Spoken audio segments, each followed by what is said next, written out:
Já quero lhe convidar para a próxima série, que será sobre a Reforma Protestante. A gente vai anunciar ainda, mas vamos pregar os cinco solas aqui sobre a Reforma Protestante. Mas hoje, nós vamos encerrar a série de mensagens da Terra do Nunca para a Vida Real, lembrando a história do que a gente tem falado aqui sobre a Síndrome de Peter Pan. E olhando alguns exemplos bíblicos, olhando para eles, desde o primeiro dia, nós colocamos como base, como um texto padrão para toda a série, a 1 Coríntios, capítulo 13, quando eu era menino, falava como menino, pensava como menino e raciocinava como menino. Quando me tornei homem, deixei para trás as coisas de menino. Dissemos aqui que o apóstolo Paulo, quando escreveu essa palavra, a igreja de Coríntios estava alvoroçada, cheia de problemas espirituais, cheia de crises, com meninice, e Paulo confronta a igreja por causa da sua carnalidade. Muito disso tem nas igrejas hoje e tem nas famílias. Muitos de nós, em algum momento da vida, temos as crises que qualquer pessoa pode ter. A crise da síndrome de Peter Pan. Nós não queremos crescer, não queremos avançar, não queremos desenvolver, queremos viver na terra do nunca. E o desafio aqui dessa série é trazer da imaturidade para a maturidade. Ainda diante das pesquisas que eu venho citando todo domingo para vocês, tem uma hoje que eu quero citar da Universidade Federal do Rio de Janeiro, de um bloco lá chamado NCE, e o tema é Maturidade Emocional, Projetos de Acessibilidade. E os autores do projeto escreveram o seguinte, concluíram mais ou menos o seguinte: a maturidade emocional é algo próprio do ser humano adulto. Há, porém, exceções. É perfeitamente possível você encontrar jovens maduros, como também é possível encontrar idosos imaturos. É a inversão de valores. Um indivíduo emocionalmente maduro possui um relativo domínio de suas emoções.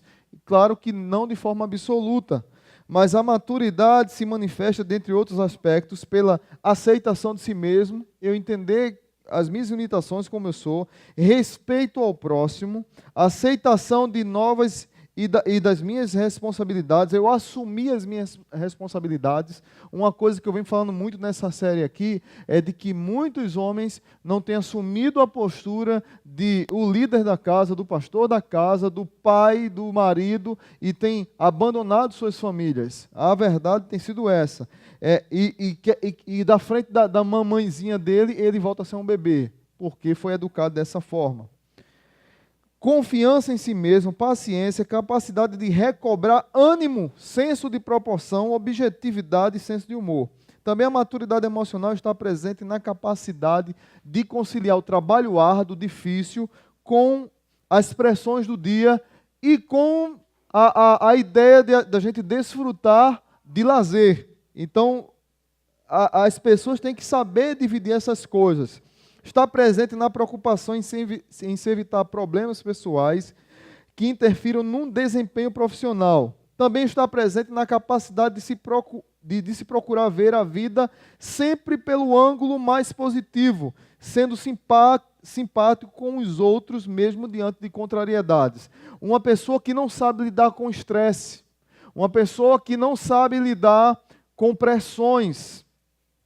Quando aumenta a crise, a pessoa explode logo com muita facilidade, porque ela não sabe lidar com o desenvolvimento, como os estudiosos chamam de gerenciamento de crise. Não sei se você já ouviu essa expressão. Tem pessoas que não sabem lidar com isso. Quando a crise chega, quem está na frente, ela pisa e derruba. Isso é um problema sério de falta de maturidade que nós vemos hoje. E um livro chamado Dirija Sua Vida Sem Medo, Olga Tessari, ela diz uma coisa interessante.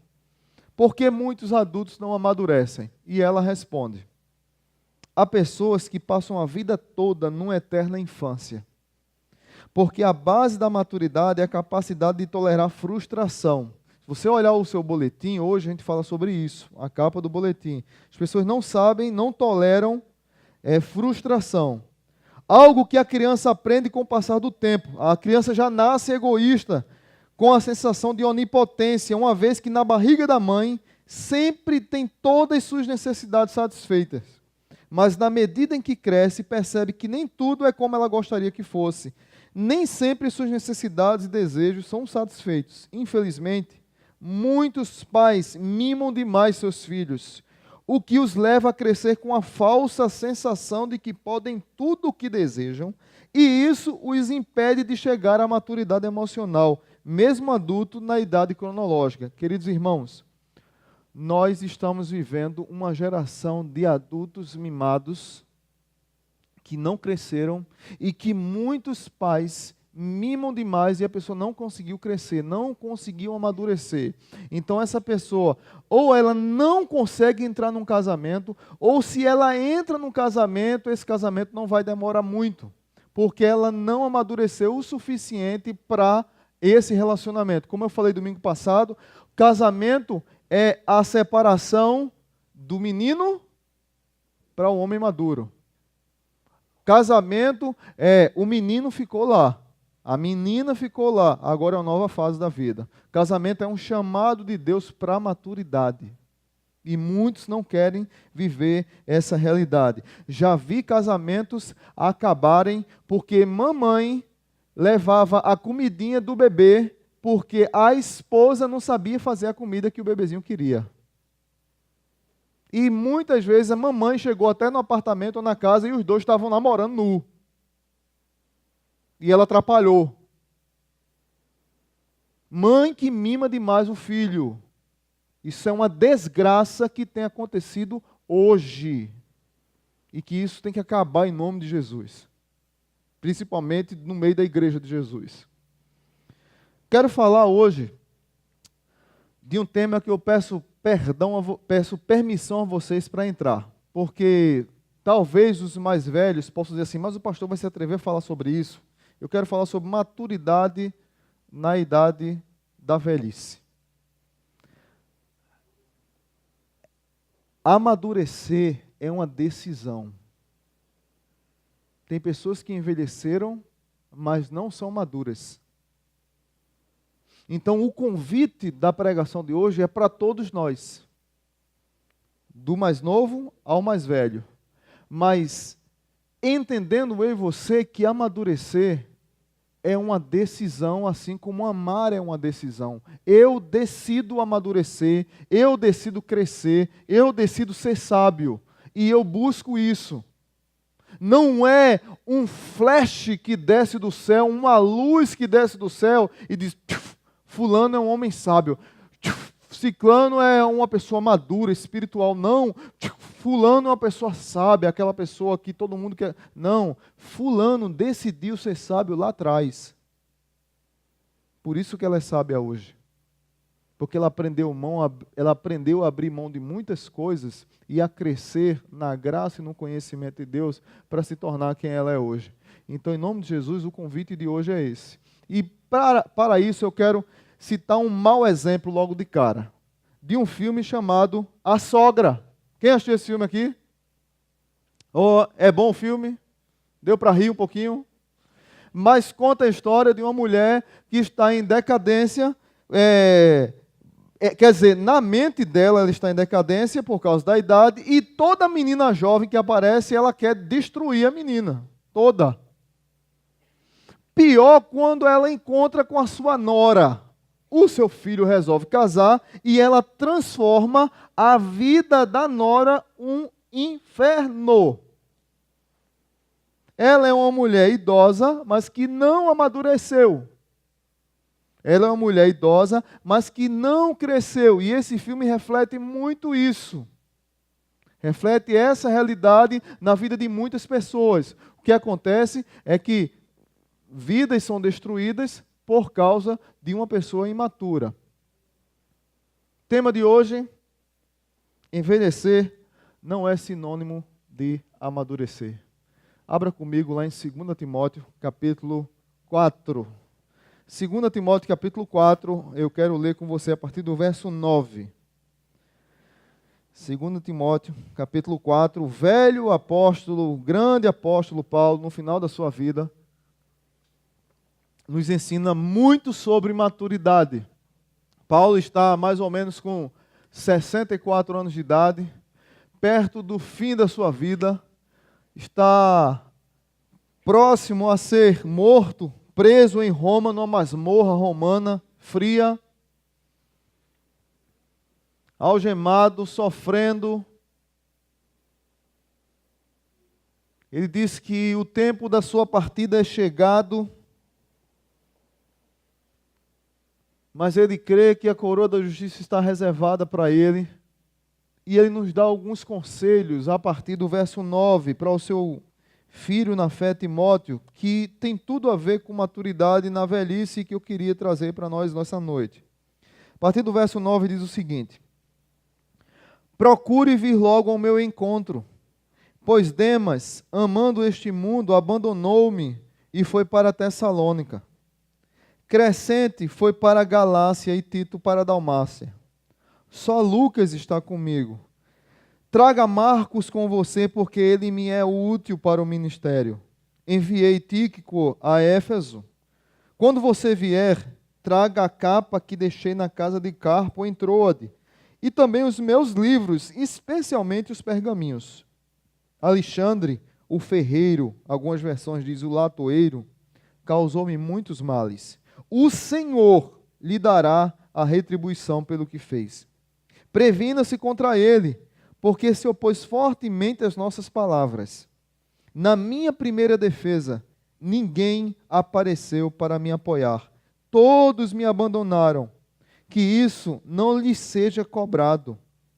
Mas o Senhor permaneceu ao meu lado e me deu forças, para que por mim a mensagem fosse plenamente proclamada e todos os gentios a ouvissem, e eu fui libertado da boca do leão. O Senhor me livrará de toda obra maligna e me levará a salvo para o seu reino celestial. A ele seja glória para todo sempre. Amém. Santo Deus, nós te louvamos por essa noite e queremos clamar por tua graça. Obrigado pela vida do apóstolo Paulo, que nos ensina a crescermos na fé e sermos maduros. No nome de Jesus. Amém. Queridos irmãos, eu quero lhe desafiar hoje a gente fazer um contraponto. Hoje eu vou falar sobre sinais da imaturidade na velhice, mas usando uma pessoa como exemplo de maturidade. Uma pessoa que aprendeu a ser madura. Diferente de domingo passado, quando eu falei de casais distantes e que Abraão, ele, em dado momento da sua vida, ele não foi um bom exemplo de maturidade. E Abraão, ele na verdade prejudicou sua família. Já hoje eu quero falar sobre o apóstolo Paulo, que chega na sua velhice de maneira madura, que nos dá lições importantíssimas para a nossa vida hoje. E logo de cara, sinais da imaturidade na velhice de Paulo. Primeira lição que eu quero tirar para a minha vida e para a sua vida hoje é quando se desenvolvem os relacionamentos de forma possessiva.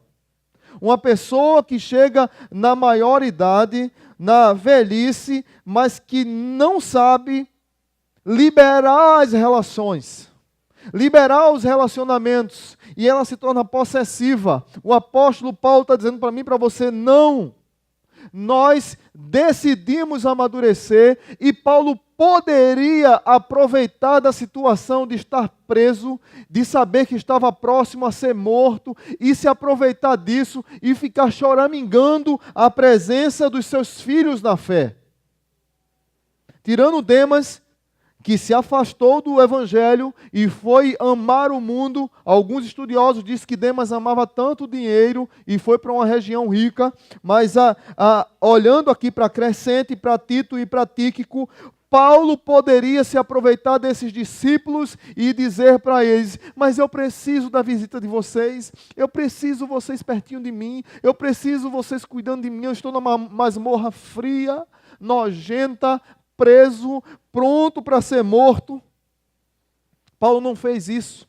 Paulo enviou esses homens para que o evangelho fosse expandido.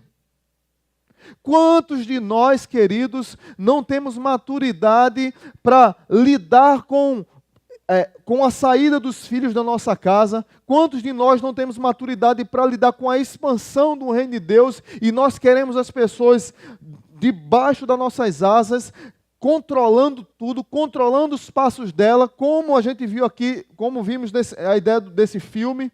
Quantos casamentos, como eu falei hoje, quantos casamentos acabaram por causa de sogro e de sogra, porque não sabem lidar com a ausência do filho, não conseguem ficar sozinhas em casa, não conseguem preencher um vazio da sua alma e gera a expectativa de alimentar esse vazio na alma nos filhos.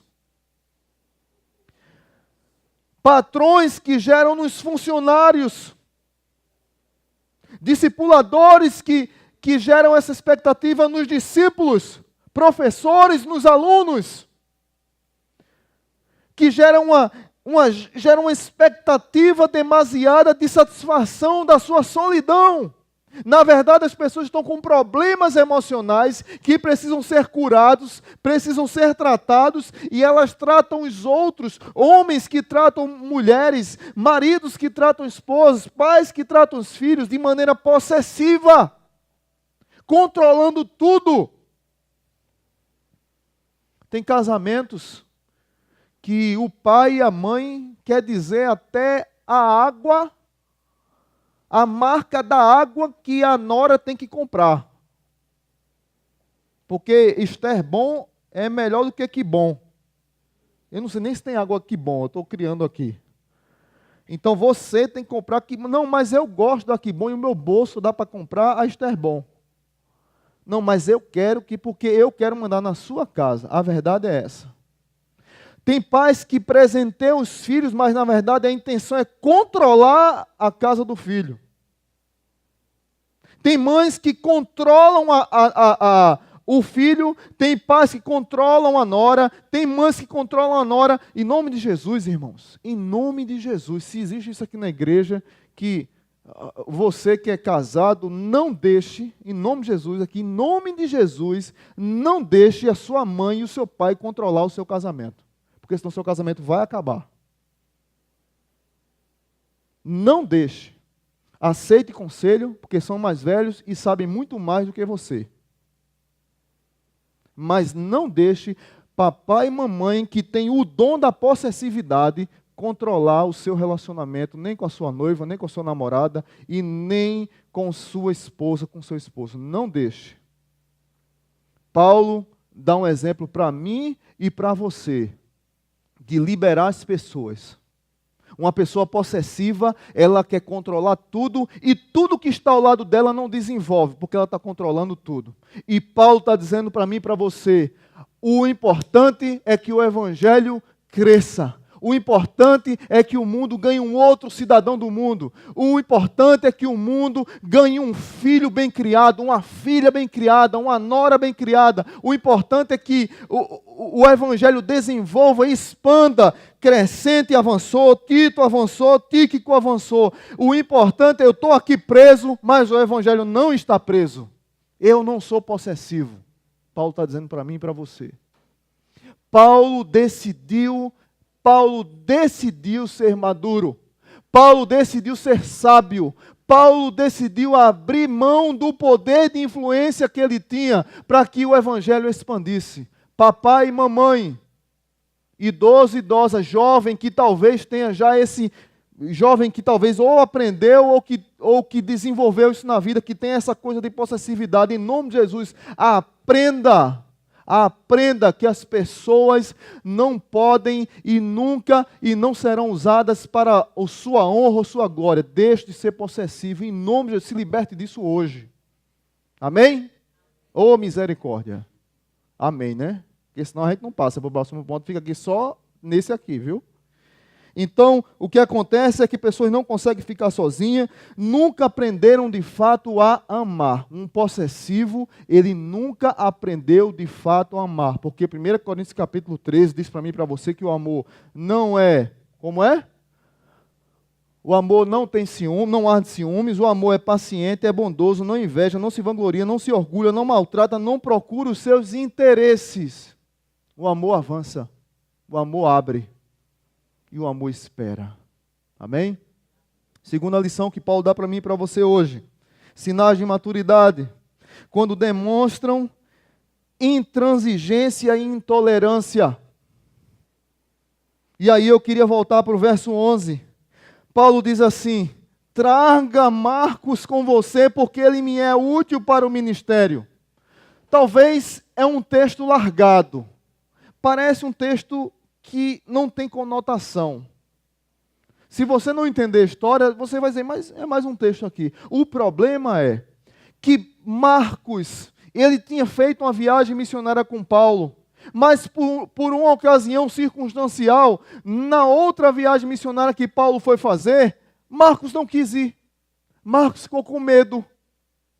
Eu não sei se por causa da sua juventude, eu não sei se por causa das suas crises, eu não sei se por causa dos seus medos, dos seus traumas, dos seus monstros. Marcos disse, eu não vou, eu não quero. Paulo disse, tudo bem. Depois, numa outra viagem, Marcos queria ir com Paulo. Aí Paulo disse, negativo. Você é um fraco. Você abandonou a nossa última viagem. Você não serve para andar comigo. Você vê essa história em Atos, a partir do capítulo 13. Você não serve para andar comigo.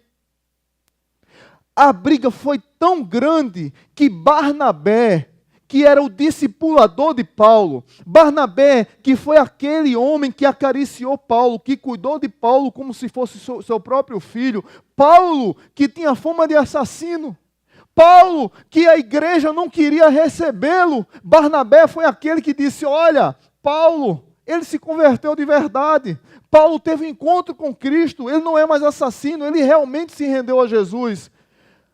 A briga foi tão grande que Barnabé ficou do lado de Marcos. E Paulo se separou de Barnabé. Crente não devia brigar não, mas briga, né? O problema aí, como diz o pastor Hernandes, que Deus transforma as coisas erradas em coisas boas, né? Por causa de uma briga, no lugar de ter uma caravana missionária, agora tinha duas. Por causa da briga de Paulo e Barnabé. E diz a Bíblia que Paulo agora se juntou com Silas e Barnabé ficou com Marcos, que para Paulo, Marcos era inútil. Sabe qual é o problema, queridos? Que essa rixa de Paulo com Marcos durou 20 anos.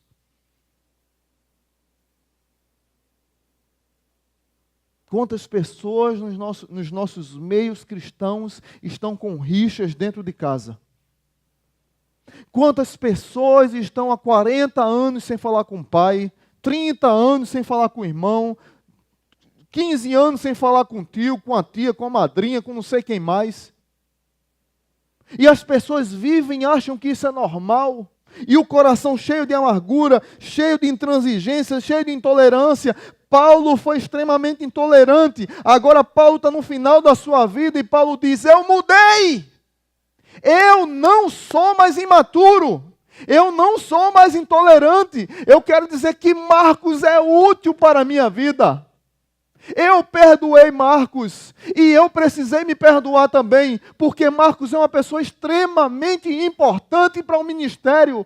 Marcos é uma pessoa extremamente importante para me ajudar na obra. Em nome de Jesus, traga Marcos com você, porque ele me é útil. Quantas pessoas nós anulamos nas nossas vidas? Quantas pessoas afastam-se de nós? Quantas pessoas nós precisamos ou pedir perdão ou perdoar? E há tanto tempo nós desprezamos. Paulo desprezou esse jovem rapaz por 20 anos, mas agora Paulo está abrindo o coração e Paulo está dizendo, eu sou maduro, eu quero ele do meu lado. Quem é que está precisando você se reconciliar como sinal da sua maturidade? Quem é que está precisando você sair daqui nessa noite e ligar, pedir perdão ou perdoar sem esperar que o outro tome a atitude de lhe pedir perdão? E talvez você anulou a pessoa no seu coração, mas está precisando abrir o coração nessa noite. Sinal de maturidade, sinal de renovo. Nós não aprendemos a lidar com nossas limitações. Paulo aprendeu. Nós somos incapazes de enxergar a virtude dos outros. Tem pessoas que têm o dom de só enxergar os defeitos dos outros. Tem pessoas que olham para o outro, a pessoa fez uma coisa maravilhosa, tipo assim, você viu aqui os avisos? LH, eu pensei que você ia tirar a capa e He-Man, Super-Homem. Sei que você ia voar daqui dentro. Muito bom, gostei. Aí você chega, rapaz, você viu o LH? Luiz Henrique. Rapaz, o cara fez bonito lá o aviso da igreja. Ele fez bonito. Mas, esse mais é do inferno. Sabe? Ele fez bonito, mas a camisa dele estava um pouquinho para cá. Sempre tem um defeito. Paulo era desse tipo de pessoa que ele dizendo agora, não, eu me libertei disso. Outra coisa, pessoas que não creem no poder transformador do amor que restaura. Quando eu digo que uma pessoa não tem jeito, quando eu digo que uma pessoa é inútil, eu estou dizendo que o sacrifício de Jesus Cristo na cruz do Calvário foi inútil, gente. E o sacrifício de Jesus Cristo na cruz do Calvário salvou o próprio apóstolo Paulo, que era um assassino. Quanto mais Marcos, que era um jovem meninão. Paulo está dizendo, rapaz, que mancada eu dei. Traga Marcos.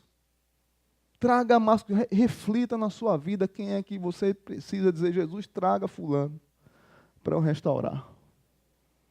Pensa nisso comigo hoje. Terceira lição. Sinais de imaturidade na velhice é quando nós desprezamos a sabedoria e o conhecimento. Paulo continua o texto, verso 3, diz assim, quando você vier, traga a capa. Paulo estava com frio, gente. Paulo estava com frio, cansado, numa masmorra. Traga a capa que deixei na casa de Carpa, em Trode. Mas eu queria abordar justamente essa parte e traga também os meus livros, especialmente os pergaminhos. Eu vejo muitas pessoas desprezando sabedoria e conhecimento. Não intelectualidade vazia, que aí eu sou contra. M. Baldes já dizia que homens mortos tiram de si sermões mortos e sermões mortos matam. Martin Lloyd Jones já dizia na década de 80 que não existe ortodoxia, você ser um grande teólogo sem ser prático. Não existe você pregar e estudar sem vida.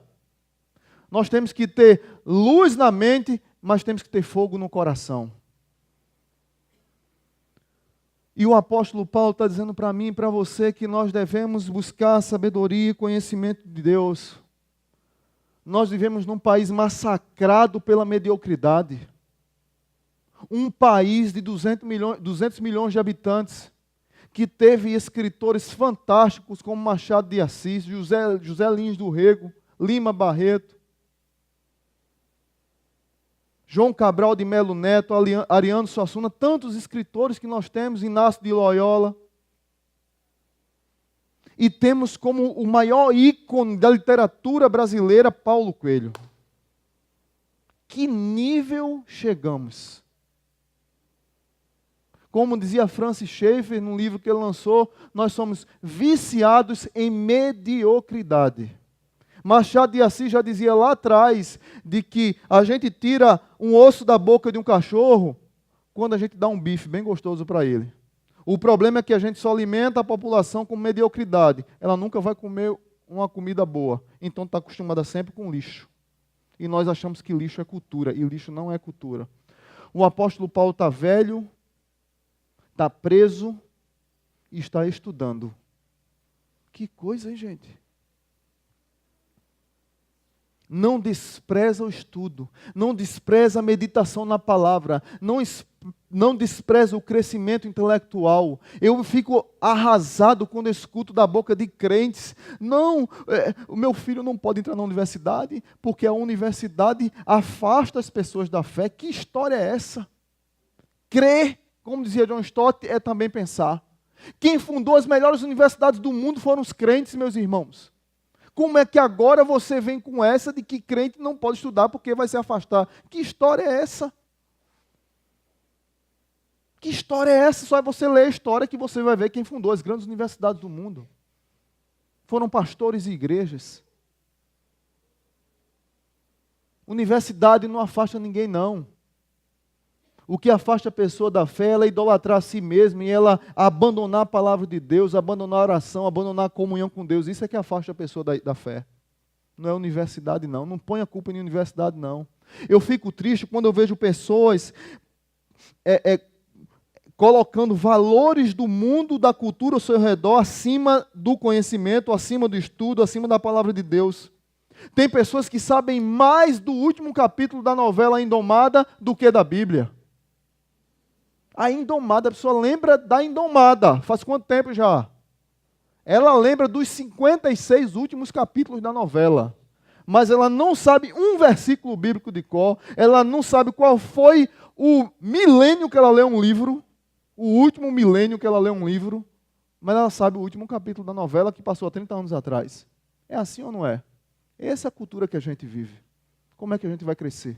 Paulo está dando um exemplo para mim e para você. Na beira da morte, Paulo está estudando. Tem pessoas que também não querem estudar. Tem pessoas que não estudam por causa de algum trauma, alguma coisa que bloqueou a sua mente, que tem medo, que acha que não tem capacidade, que acha que está velho e que acha que não vai conseguir, que não sei mais o quê. Isso é uma categoria. A outra categoria é a pessoa que acha que sabe demais. Não, eu já sou intelectual demais, eu sou inteligente demais. Na verdade, o orgulho consumiu a pessoa. O orgulho consumiu a pessoa, que ela sabe mais do que todo mundo. Tudo ela tem uma opinião boa e tudo a opinião dela é a melhor. Então ela acha que já chegou num nível top. Aí eu lembro de uma frase que diz assim: mate o orgulho, destrua o orgulho, enterre o orgulho, cave um buraco, põe o orgulho lá dentro, depois coloque terra, o orgulho está lá morto, enterrado, sepultado. Quando você conseguiu matar, destruir e enterrar o orgulho, você ficará orgulhoso da sua humildade. Quando você conseguir matar o orgulho, você ficará orgulhoso da sua humildade. Tem pessoas que o orgulho tem mais força na vida dela do que ela mesma. Paulo não. Paulo diz: eu preciso aprender mais um pouquinho. Eu me submeto à palavra de Deus. Traga os livros, especialmente os pergaminhos. Outra lição que Paulo nos dá, querido. Quarta lição: sinais de imaturidade na velhice é quando as desilusões são fonte de amargura para a nossa vida. Quantas pessoas nas nossas igrejas estão cheias de amargura no coração, porque não aprenderam a exercitar o perdão, não aprenderam que o sofrimento faz parte da vida, não aprenderam que todo o caminho de Deus é caminho perfeito, mas Deus nunca prometeu para nós um caminho sem problemas, Deus nunca prometeu para nós um caminho sem dificuldade. O Senhor Jesus disse: tende bom ânimo, eu venci o mundo. No mundo tereis o quê? Aflição, mas tende bom ânimo, eu venci o mundo. Imaturidade aflora quando os problemas aparecem. Quantas pessoas que nós encontramos cheias de amargura no coração. Paulo tem uma lista aqui de pessoas que perseguiram ele, que machucaram o apóstolo Paulo, tentaram matar o apóstolo Paulo, mas tem um cara que perturbou Paulo demais. O nome dele é Alexandre, o latoeiro. Perturbou demais o Paulo. Agora veja comigo o que é que Paulo diz. O Senhor lhe dará retribuição pelo que ele fez. Paulo não faz retaliação. Paulo não guarda esse homem no seu coração. Paulo não vai dormir com Alexandre na sua mente. Tem pessoas que não conseguem perdoar, se libertar e todo dia dormem com aquela pessoa na sua mente. Ela acorda, acorda, levanta, senta, anda, a pessoa na mente, a pessoa na mente, a pessoa na mente. Não consegue libertar, não conseguem perdoar, o coração amargurado, duro, machucado. Aí Paulo diz, na minha primeira defesa, ninguém apareceu, ninguém. E aí ele continua o texto. Todos me abandonaram. Mas Paulo diz novamente, que isso não lhe seja o quê? Cobrado. Tem pessoas que jogam imprecação demais. Eu queria que acontecesse, era isso mesmo. Eu queria que quebrasse a cara. Eu queria que morresse. Eu queria que o avião caísse. E a pessoa não consegue se libertar da pessoa, gente. Sempre está esperando na próxima esquina o outro quebrar a cara. Sempre está torcendo para que na próxima esquina o outro caia, o outro se machuque. Pessoas que não têm maturidade para perdoar, para entender que Deus é que nos dá força. E aí Paulo continua no texto, mas o Senhor permaneceu ao lado de quem? Ao meu lado. E me deu o quê? Forças. O Senhor permaneceu ao meu lado. Vamos dizer todos juntos esse texto, gente? Vamos lá para a gente exercitar. Mas o Senhor permaneceu ao meu lado e me deu o quê? Não valeu o ensaio, não foi ensaio, foi só um ensaio. Vamos agora real. Quando chegar a palavra forças, você faz assim, tá bom? Quando você faz no campo de futebol para o seu time, e aí você faz agora também força no Senhor. A Bíblia diz que a alegria do Senhor é a nossa... Pronto, olha aí, já gostei, alguns já se mexeram. Lembre do seu time, aí você vai fazer com garra. Mas o Senhor permaneceu ao meu lado e me deu forças. Amém?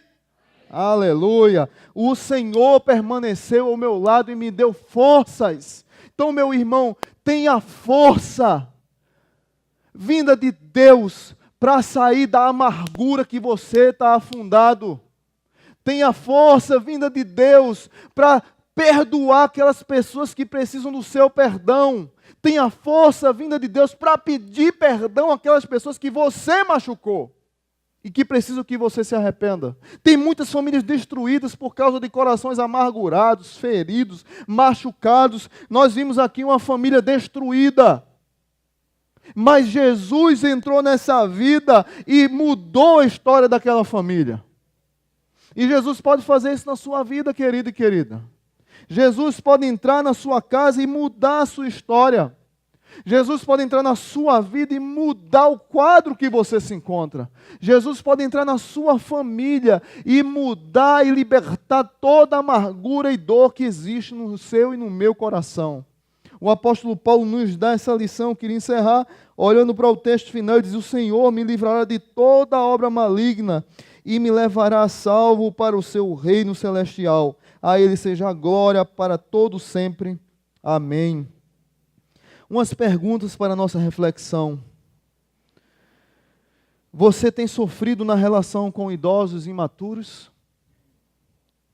Encare isto como uma oportunidade para amadurecer.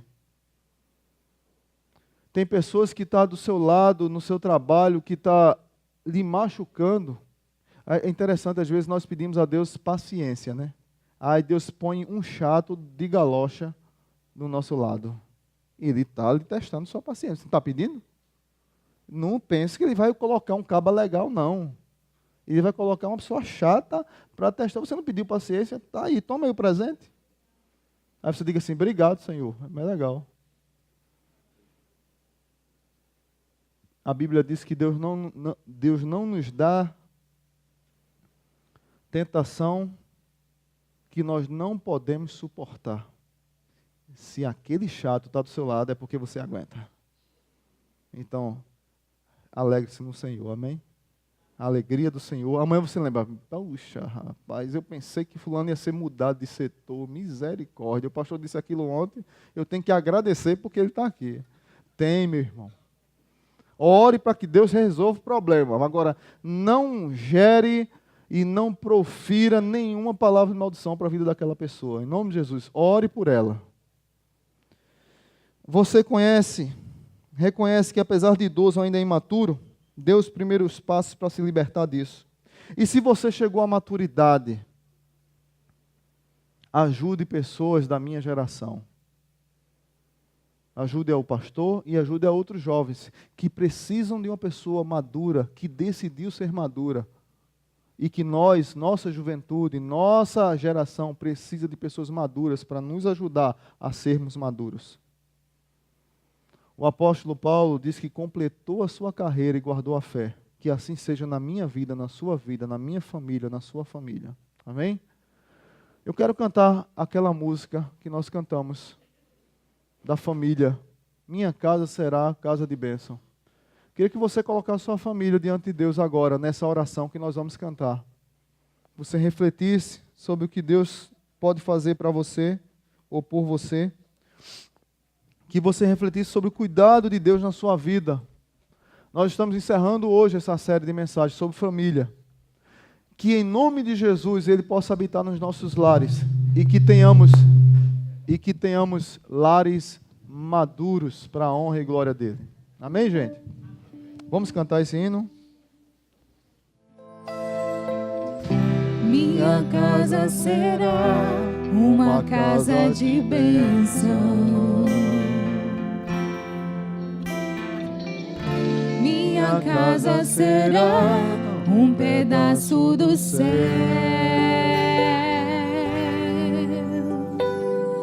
Nela estarão reunidos adoradores que só exaltam ao Deus verdadeiro e fiel.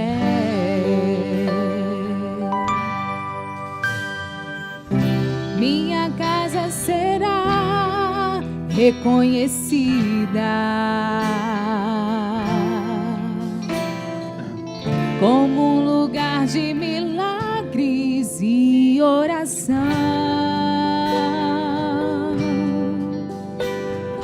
onde Jesus tem prazer em ficar, onde o Espírito Santo habita, onde há prosperidade, amor e vida. Faça do meu lar, Senhor, Solta sua voz. Um lugar de harmonia. Faça do meu coração. Faça do meu coração Tua casa todo dia. Esteja à vontade para entrar e nunca mais partir. Pois a casa que um dia te recebeu nunca mais saberá viver sem ti. Agora eu quero fazer um desafio para você. Nós falamos 4 domingos sobre imaturidade, mas nós falamos sobre problemas dentro das nossas casas. E nós refletimos isso através das mensagens, das músicas, das peças. E todos nós passamos por dificuldades. Eu queria que você viesse aqui à frente para a gente orar por sua família. Sai do seu lugar, vem aqui. A música vai estar tocando, pode tocar, continuar. Você vem aqui, vamos orar por você, por sua casa. Tem pessoas na sua família que precisam de oração. Tem pessoas na sua casa que está precisando ser tocada pelo poder do Espírito Santo. Talvez é você que está precisando crescer na fé. Talvez é você que está precisando desenvolver um novo momento com Deus. Talvez é você que está precisando ser quebrantado pela palavra de Deus. Eu queria desafiar você a vir aqui. Vamos orar juntos como igreja, como povo. Povo quebrantado, povo que entende o cuidado de Deus na nossa vida. Talvez é problema na sua saúde. Talvez é problema com seu esposo, com seus filhos. A minha oração é que haja conversão dentro das casas. Pais e filhos, filhos e pais, maridos e esposas. Que haja mudança, que haja quebrantamento. Vamos cantar juntos e depois a gente vai orar. Faça do meu lar. Faça do meu lar, Senhor, um lugar de harmonia. Faça do meu coração, faça do meu coração tua casa todo dia, e seja a vontade para entrar e nunca mais partir, pois a casa que um dia te recebeu nunca mais saberá viver sem ti. Pai bendito, Pai de amor, Pai santo, Pai de misericórdia, Pai da eternidade. Aqui nós temos vidas especiais demais. Vidas que ouviram Tua palavra, vidas que precisam ser confortadas pelo Teu amor, vidas que precisam amadurecer, vidas que precisam crescer na graça e no conhecimento do Senhor, vidas que precisam se encher da Tua graça e do Teu poder, do Teu conhecimento e da direção do Teu Santo Espírito. Pai, todos esses aqui estão orando ou por suas vidas, ou por suas famílias. O Senhor sabe na intimidade de cada um o que eles estão precisando. O Senhor sabe na intimidade de cada um as dificuldades que eles estão passando. Pai bendito, eu quero clamar por Tua graça e por Tua misericórdia dentro das nossas casas. Que as famílias da nossa igreja, que as famílias do nosso bairro possam desfrutar da presença de Jesus.